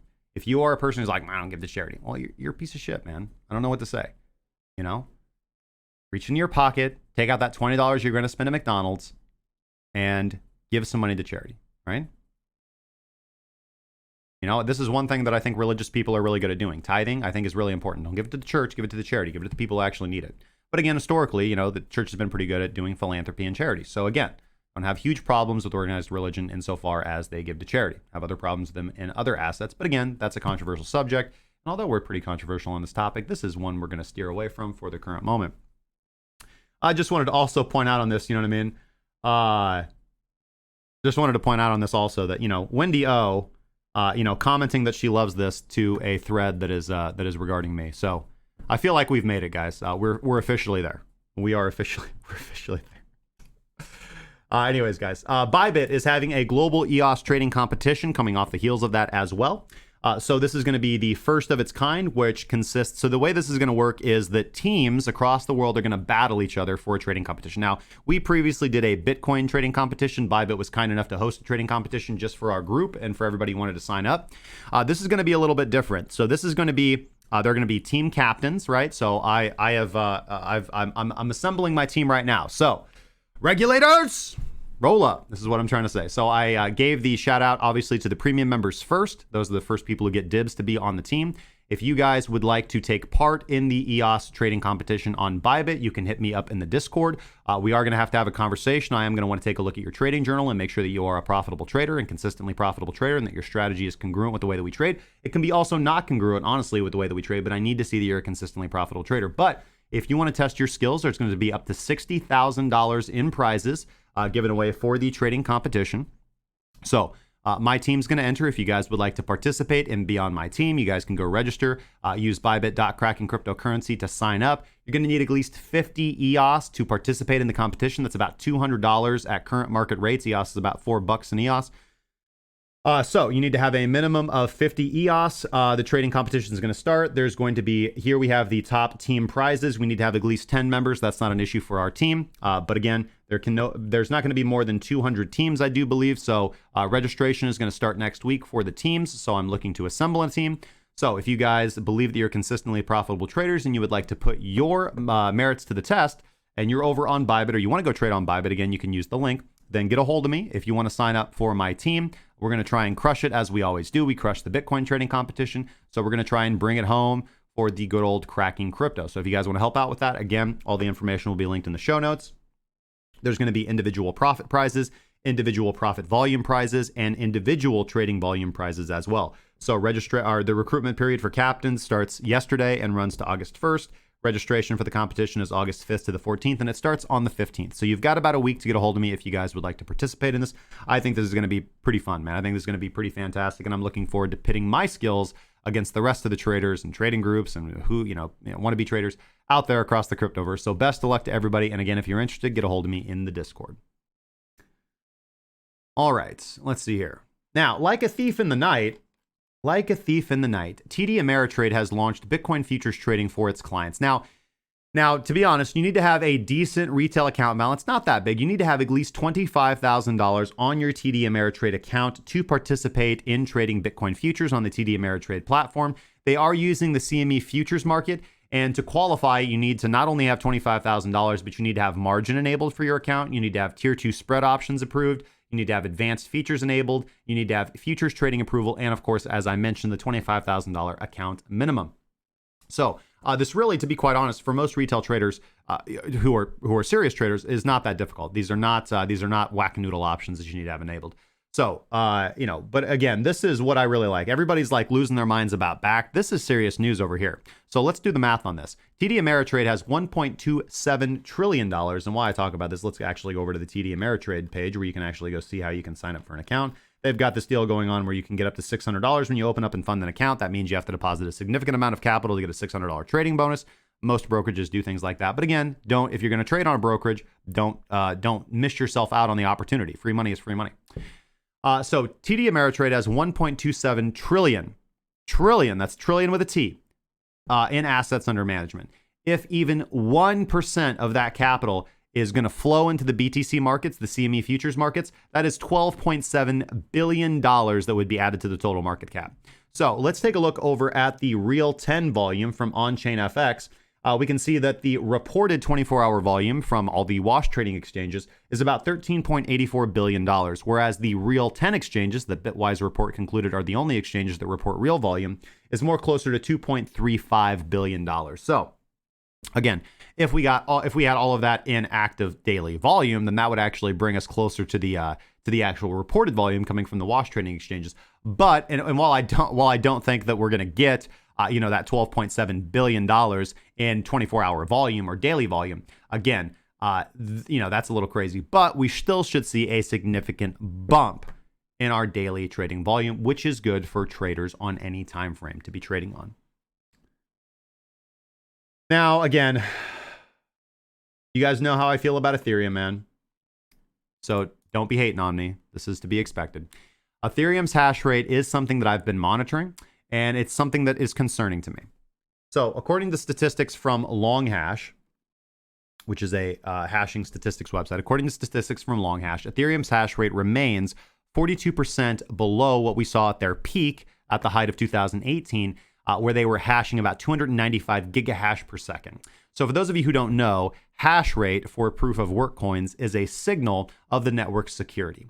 The higher the hash rate, the more difficult it is to attack the network with something like a 51% attack. Now, a big reason for this decline, I'm sure, and by the way, obviously the higher the hash rate, then the more secure the network is. Now, a big reason for this decline, I'm sure, in their hash rate is Bitcoin's dominance, which again reached a peak of darn near 70%. But Bitcoin SV and Bitcoin Cash have also seen significant declines in their hash rate as well. But we all know why that is, don't we? Because time solves all ills, and over time, investors' money flows toward quality and not garbage. Now, Bitcoin's hash rate, on the other hand, just recently cracked its all-time high of 79.7 terahash per second. Hopefully I'm saying that right. I think it's like petahash or betahash or whatahash or something hash. It's a big number, okay? I'm not a technology expert. Scott's probably going to berate me and correct me on here because he knows those numbers like the back of his head. But it is beating, Bitcoin's hash rate is beating its 2018 all-time high by 22%. In addition to this, the amount of USD sent on-chain has just broken its all-time high as well. And one analysis that I've looked at closely is that every time that happens, every time the amount of dollars, every time the amount of USD sent on-chain surpasses the height of USD spent on-chain for the previous all-time high of Bitcoin, that moves us into full-fledged bull market mode. So I will say that. So currently, with Bitcoin's hash rate where it is, it would cost $850,000 per hour to attempt to attack the network. Not to for sure attack the network and do a 51% attack and take control of transactions, to attempt to have enough hash rate to attempt to attack the network and take control of transactions. Again, can't rewrite the entire chain. The most you would be able to do is mess with transactions maybe in the latest block. So unfortunately, it would only cost about $100,000 to attack the Ethereum network. So, and this is unfortunately in addition to the project Ethereum being bogged down currently by infighting, developers supposedly leaving over Ethereum 2.0. It's tough to be an ETH maximalist at this point in time. I'm sorry, guys. But I'm going to end on a positive note. As an investor, you look for quality when it is undervalued by the market. You look for quality when it is undervalued by the market. So, if you believe in Ethereum, this is a personal investment thesis that you have to make. Of course, invest wisely with everything that you do. If you believe in Ethereum and you think that it is a good project, now might not be a bad time to invest in Ethereum mining. I know personally several miners who have had large-scale operations in the past who have just recently switched their rigs back on. So again, graphics cards are significantly cheaper than they were back during the peak. Hash rate is very low, so there's quite a market share for you to step into. And again, human beings' actions can change the future. So if enough people step in and raise that hash rate up, the network becomes more secure, it potentially becomes more attractive to investors, and your reward on investment will be higher. So that's a personal decision that you have to make. It's not a decision that I have decided to make at this point in time, but the option is on the table for those who feel that Ethereum is quality. You buy quality when you feel that it is undervalued by the market. That is what investors do.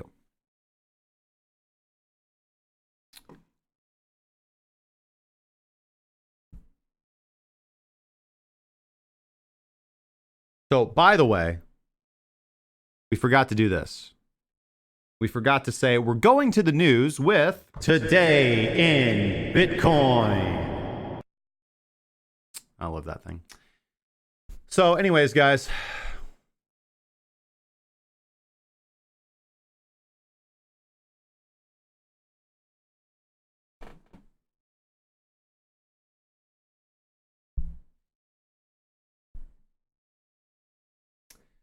Henry Weinecker says, I run one of the best channels on YouTube. Way to go, man. Thank you so much, my brother over there.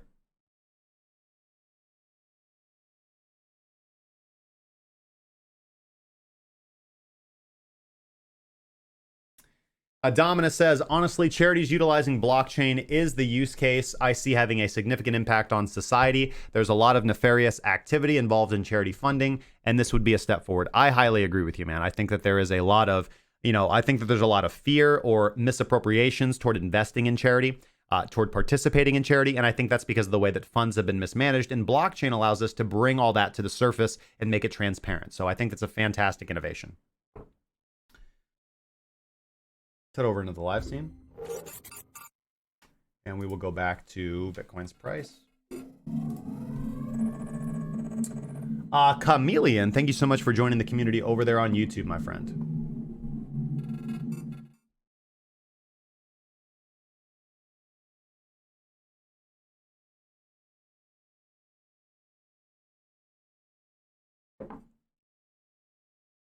Wonder why I heard that. Viviad7 says, that is a BS article. They have had Bitcoin futures for months. Well, thank you for correcting me. I apologize if I misappropriated that then. I think Backed has a $100,000 buy-in before you can trade with them. Yeah.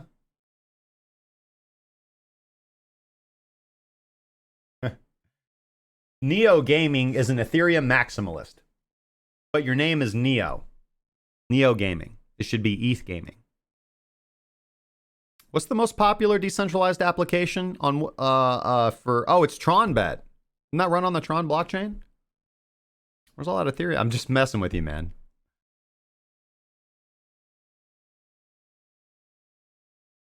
Okay, so let me go down and take a look at your user submitted chart requests, and we'll see what we can't get going on today, guys.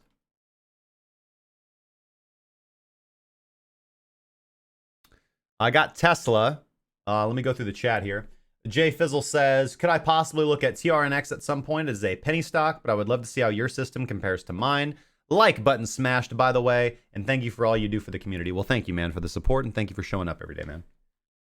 TRNX, let me write that baby down. Did anybody have any other requests, anything they'd like me to look at? But we'll go ahead and start off with Tesla, man.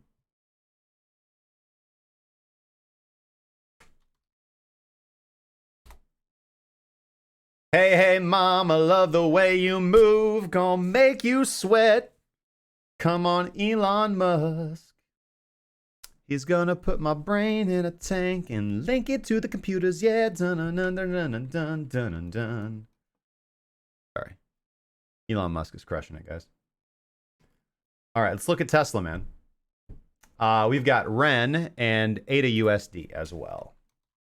REN BTC and ADA USD. So Tesla, man, Tesla looks fantastic, man. Again, in a bullish uptrend, you always look for opportunities to buy pullbacks on Tesla. So we can see right here on this candle right here is when Wadatar explosion gave us our most recent buy signal on Tesla. We are above the daily baseline as well. And, conveniently enough, on that very same candle, we get the baseline crossover where we have the primary baseline crossing above the secondary baseline. And as I've talked about, this is often indicative of a long-term shift in trend or a confirmation of a bullish uptrend. We actually get the daily baseline closing and trading above significantly the secondary baseline, right? We have all of our baselines listing up to the right. We have them moving up, which is confirming bullish trending activity. We have Minx above the zero line. Let's go ahead and take a look at our original long signal on Minx. Here was our first long signal. Minx told us to go ahead and not buy the reversal, buy the confirmation right over here when Minx gives us the long signal. Beautiful signal. We get a reversal, a tertiary baseline bounce here. We do get rejection off the secondary baseline, baseline bounce, baseline bounce. We get again rejection and then the breakout on a gap up to the upside. And then we find support on the secondary baseline. I mean, this is just a beautiful example of bullish behavior in action, and how being on the right side of the market and understanding your indicators in a very nuanced fashion is terms for success. So what would I do so far as Tesla right now? Well, I still think that it's bullish. Let's take a look at where Quadriga ATR is. We are above the qualifying line, so we're not in the buying range. We want to be looking between that range of 249 and 257 is going to be the buying range for Tesla right now. So we're looking for it to come back and have a nice little bit of a pullback. That is where I would get some. Now, Tesla is not actually a stock that I'm invested in. It is a trading stock. It's not an investment stock for me.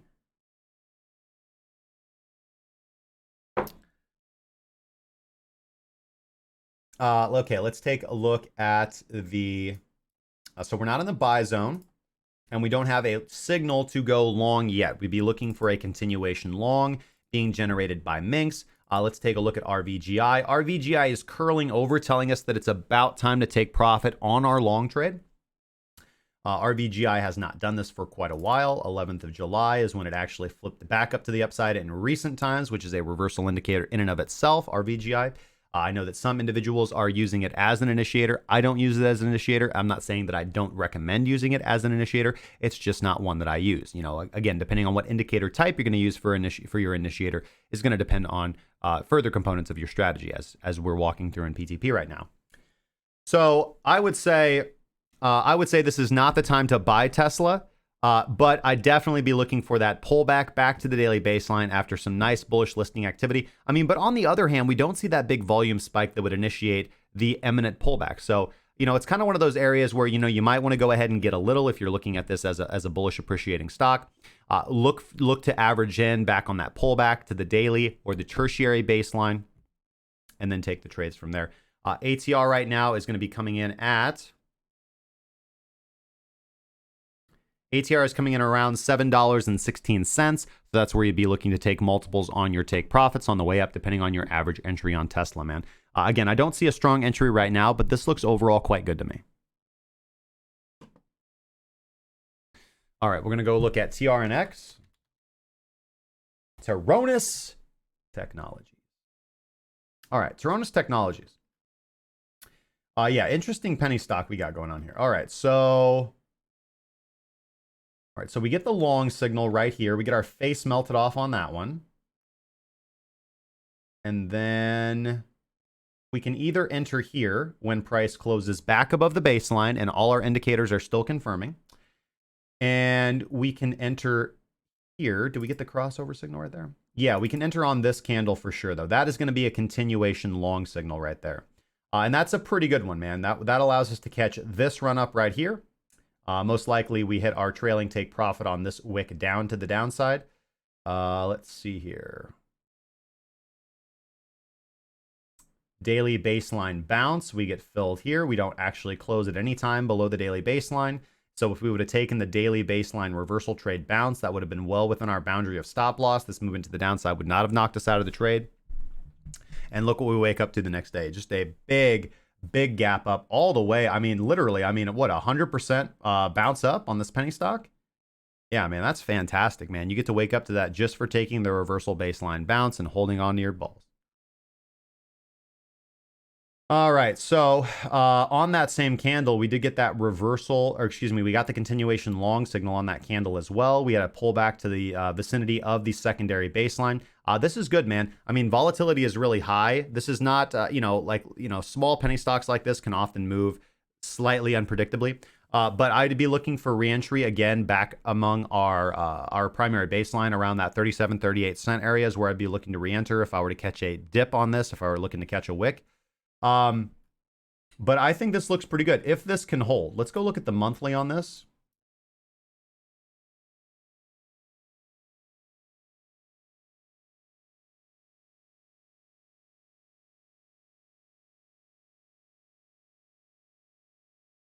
Yeah, the monthly on this doesn't really look great though, man. We can't get above the monthly 8 exponential period moving average, which is our monthly baseline, something we do look at. On the weekly time frame,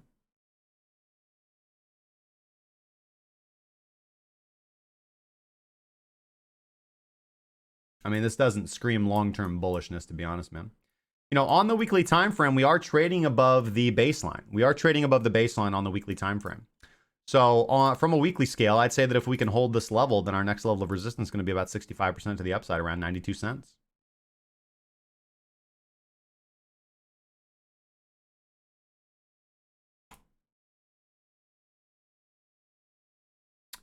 But yeah, just going back to the daily and being objective about when our system gave us signals to go long, we would have gone long here potentially and gotten our face melted off.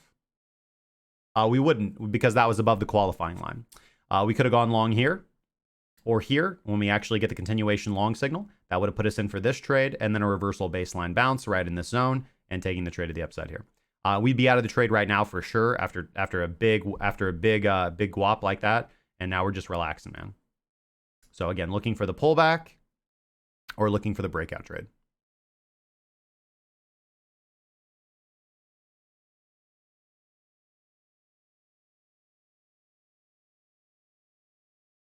These are just the default RVGI settings, man. Sometimes I speed them up depending on the asset. You want to back test it and see what gives you the better exit signal.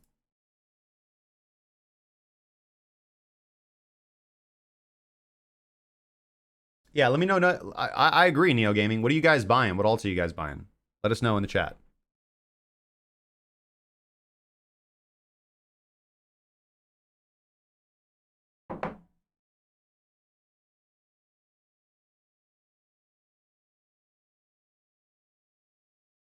VeChain for the win, man. All right, what else do we got on the request list? Ren BTC. Yeah, Ren BTC a good one. Ren BTC a good one. Here's the original long signal back here on the 20th of July. I'm not going to lie, this is not one that I took. I still felt a little like, I don't know about altcoins. So Ren was an early riser. I'm happy that I missed that one because I wanted to see actual confirmation of the bullishness of the altcoin market, which I'm still not 100% certain about. But again, took some established some positions this morning. I took OMG this morning. Already hit take profit 1. Last time I checked. Let's pop over here and take a look.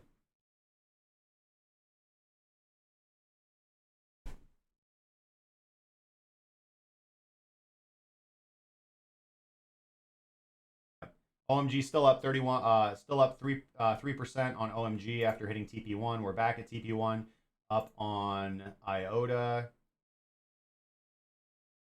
up on DGD, and waiting for Monetha and Juan to tear off. Ren, Link, XRP, and BAT, man. Yeah, took a long on XRP, guys. That's a good one.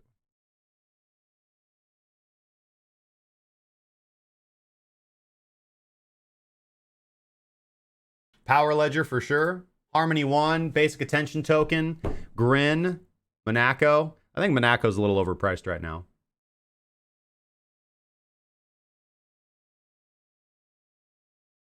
Komodo is great for passive income. I like Komodo. I'm not gonna lie. BCH looks like a good entry. Yeah, I mean all the majors are gonna pop up, you know. But you just got to pick and choose, you know. I chose the ones that I picked just because of the trade setups, because I can manage the positions better. You know, you can't throw your money everywhere. You know what I mean? You got to pick. You got to diversify intelligently among the alts that you think balance risk. And then just ride that out.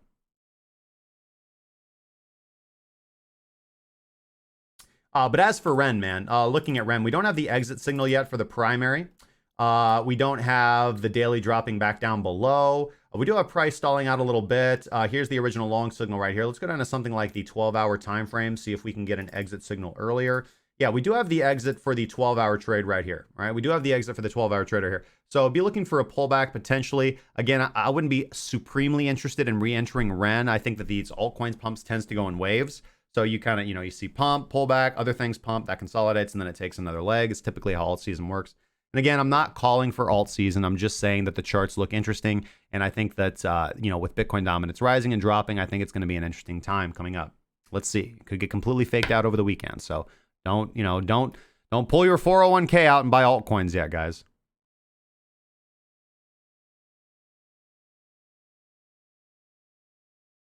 Let's look at ADA USD. And I'll look at one more, and then we're probably going to go ahead and wrap it up, guys. We'll look at ADA to the dollar on Krakenoli. ADA's just not ready yet on the daily, man. It looks very much like Bitcoin, bearish below the daily baseline. Let's get rid of that 8-period exponential moving average. Daily, bearish below the baseline, pullback to resistance, rejection. What looks like potentially a higher low, but we don't have confirmation on that yet. Again, I need to see daily bullish activity like I'm seeing on the BTC pairs before I call this a bottom, before I call it a good buy. Cardano's just not there for me yet. The dollar pairs just are not there for me yet. Do I own any Bcash? 0. I literally own 0 BCH.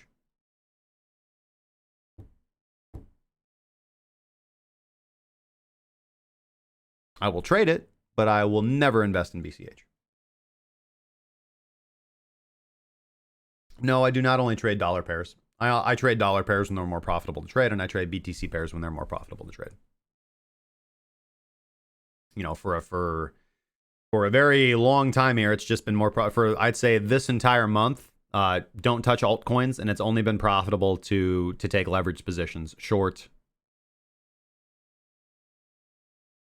But I think we might be coming up on a month or maybe longer where it's alt to BTC season. Again, not calling for it. Not calling for it. Let's wait and see, guys. Need to be patient. Yeah. PoonDX, that's a long-term hodl, man. That's a proof of stake coin too, so stake that, baby. Yeah. Let me go grab a request here. Mechanic 201, link USDT. Not really interested in USDT pairs right now, honestly, but we'll take a gander at it, my friend. Yeah, we're in that jaws of death, man. Very similar. I've talked about this jaws of death consolidation pattern for quite a while now. Where we are where we're bullish. We consolidate, we have distribution, we break down below the primary baseline, we get the original short signal right here on the candle that I'm pointing out, the 9th of July. We end up breaking below the tertiary baseline, we find support on the secondary baseline, and then we consolidate for quite a while between the jaws of death before we actualize to the downside. Again, LTC USDT is a great example of this, and we've seen just about all major outs go through this exact same cycle as well, where we drop, we consolidate between the primary, tertiary, and secondary baseline, and then we actualize to the downside before bouncing, hitting resistance, and then who knows where we go from here. But again, and if we go to BTC, very similar pattern. Bullish distribution, breakdown below the primary baseline. We get the original short signal right here on this candle, which is where we initially took the shorts. Drop back down to the secondary baseline, consolidation, and then we actualize to the downside. Let's go look at Ethereum. The exact same pattern. When you see this pattern play out, follow it. Look at that. Quicker consolidation here. We have again expansion, distribution, breakdown below the secondary baseline. We get the original short signal right here. Brief period of consolidation in between the tertiary, primary, and the secondary baseline, and big actualization to the downside.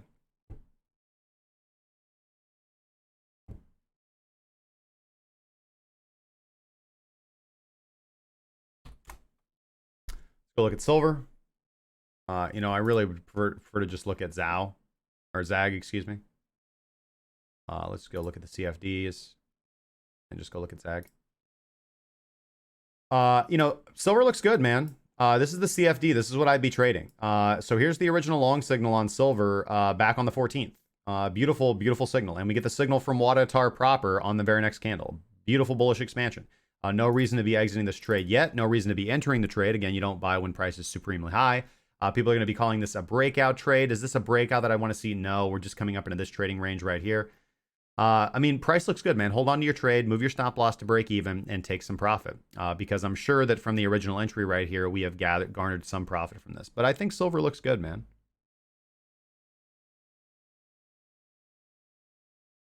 $3,200 BTC on the move. Is that going to an exchange or from an exchange?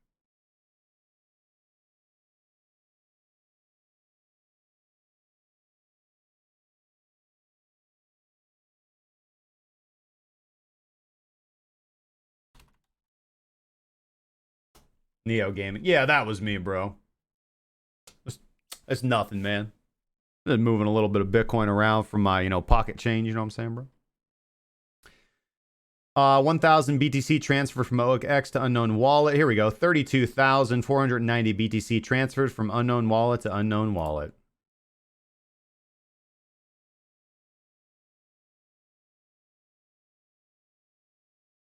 from 32GX. So SegWit enabled, SegWit enabled.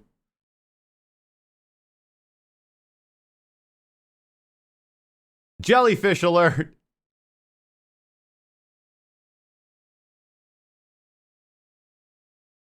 Hopefully on the move to my wallet by mistake. Yeah, I feel you, man. That's a nice little chunk of change. $313 million sent on chain. 15 minutes, 4 seconds ago.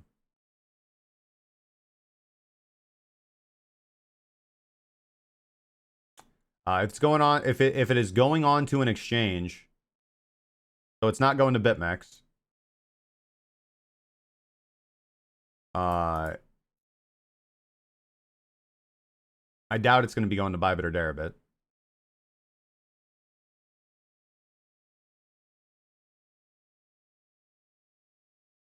Could be going to Bitstamp or Coinbase.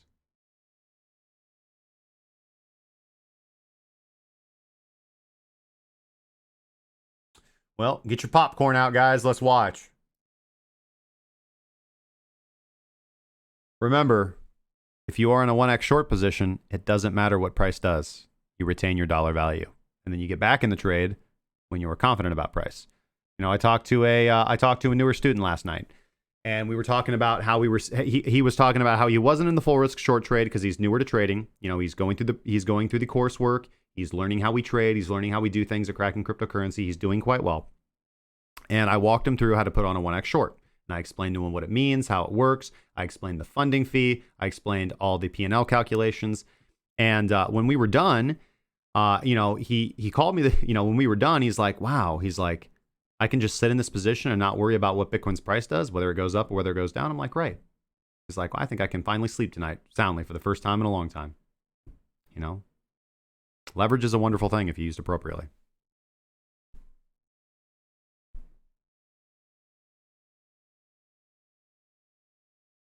Mechanic 201, no problem, man. And ERD from Stark. The last Stark. ERD BTC, man. Elrond. Is Elrond going to pump? Well, I know just about every trading group, signals group, whatever you want to call them, we're pumping the brakes on this. They did get a, what did they partner with? Link? I think they partnered with Link. Yeah.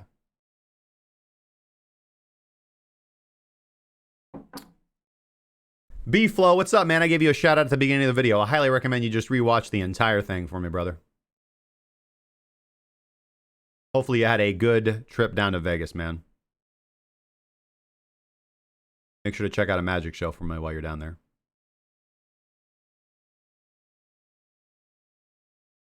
Justin, are you not seeing my comments? That's the first comment from you I've seen in a while, bro. Oh, ERD BTC on the 4 hour. Yeah, okay, cool.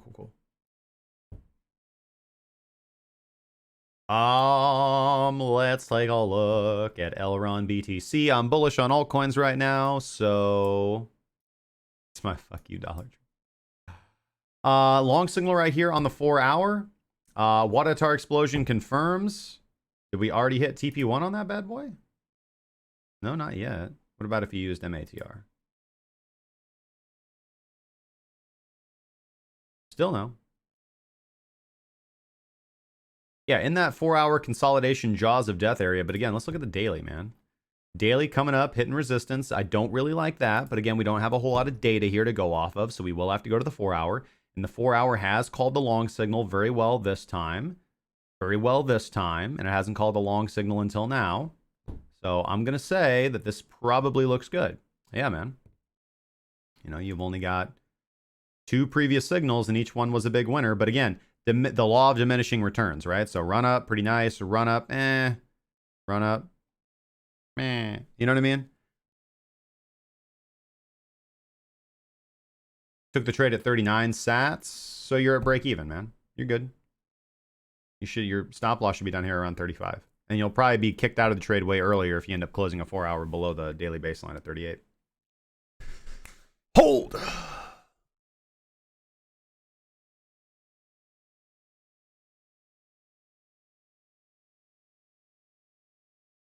Yep. I would hold that, man. I would hold that. I mean, you know, you've got 100% hit rate so far. It's worth the risk. All right, guys. With that being said, We're going to slide over to, what are we going to slide over to?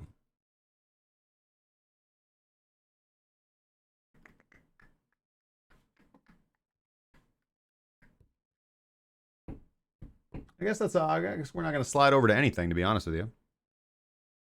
But we are going to do this. All right, guys. Thank you so much for joining us for yet another episode of Breaking Bitcoin Market Update. I've been your host, Justin Wise, senior analyst and, lead analyst and senior mentor. I got my own titles confused. Wow. Man, crazy. Thank you guys so much for joining us. If you guys would like to learn how we trade, if you guys would like to work with professionals, if you guys would like to learn how to build your own verifiable technical strategy and walk through the Pathways to Profit course, please check out all that we have to offer at premium.crackingcryptocurrency.com. If you would like to join a professional trading group and push your skills to the next level, again, that's premium.crackingcryptocurrency.com. Make sure to catch the podcast, guys. If you missed the live show and you don't want to do that, if you're like B-Flow over there, who just took a long trip to Vegas, man, he had to ride with his kids. They were probably like kicking the seat. His wife was probably nagging him, and that's not like a discretion on women, but that is just a bias that I find works out pretty well. Anyways, moving on. Then you should, he would have been so much better if he would have just downloaded some podcast episodes on his favorite podcast catcher. And where could you do that, you might ask? Well, at breakingbitcoin.money, where you can see all the current and past show notes, as well as links to all our podcasts that we put out every single day of this show on your favorite podcast catcher, whether that be Google Podcasts, Google Play Music, Spotify, Podbean, Stitcher, or many, many more. And we're on iTunes. So if you guys would please head on over to iTunes and give us a 5-star review. It really does help us out, and we highly appreciate the support. Make sure that if you want to support the show, to subscribe, follow, share, and engage in the comment section down below, and hit that thumbs up button on your way out, guys. Until tomorrow, make sure that you trade safely, and if you have any questions, comments, opinions, sarcastic remarks, and death threats, yes, but maybe just death threats, leave them in the comment section down below for your opportunity to get gifted some crypto tomorrow when we do the Crypto Comment Giveaway winner. Trade safely, guys, and I will catch you tomorrow for the next exciting episode of Breaking Bitcoin Market Update. Later, guys.